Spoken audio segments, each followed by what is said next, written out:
खुलुमबाय रायजोफोर आंनि मुङा यहरद मोसाहारी आङो सासे किडनी पेशेंट थांनाय बोसोरनि मार्चआव आंना किडनी फेल जादों होननानै मिथिनो मोनदों बेनि उनावथ' गुवाहाटी एक्सेल केयार हस्पिटालाव इमारजेन्सि एडमिटेड खालामनांदों बेनिफ्रायनो डायलिसिस सोलिबाय दं आरो दासिम आङो बिराद फैसानि एसे प्रब्लेम जाना दङ अपारेशननि थाखाय नङाबा दासिमावथ' अपारेशन जाखानांगौमोन फेमिलिनावबो फैसाया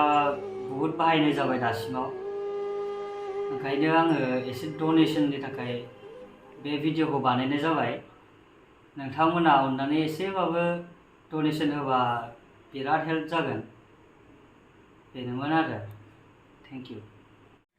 गासै रादाब नायगिरि नोंथांमोनखौहाय गोजोन्थों आंनि मुङा बिथराय मोसाहारी ओमफ्राय एल्ड्रिन मोसाहारीया आंनिनो बियानै जायो बियो थांनाय बोसोरनिफ्राय नै दिनैसिम किडनी प्रब्लेमजोंहाय सैसोनानै दङ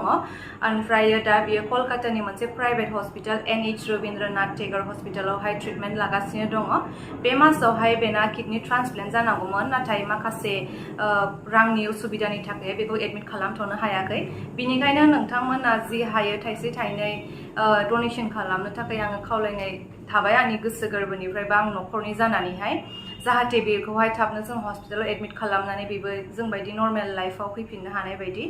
ओमफ्राय आङो बे चेनेलनि थ्रुयैहाय गासै नोंथांमोनखौ हामबाय होनो सानो जायफ्रा आंनि लाइभ भिडिअखौ नायनानै गोबाङानो डनेशन हरदों आरो गोबां बुरजा फैसा जादों बिनि थाखाय आं गोसो गोरबोनिफ्राय आरो फेमिलिनि जानानैहाय नोंथांमोनखौहाय हामबाय होनो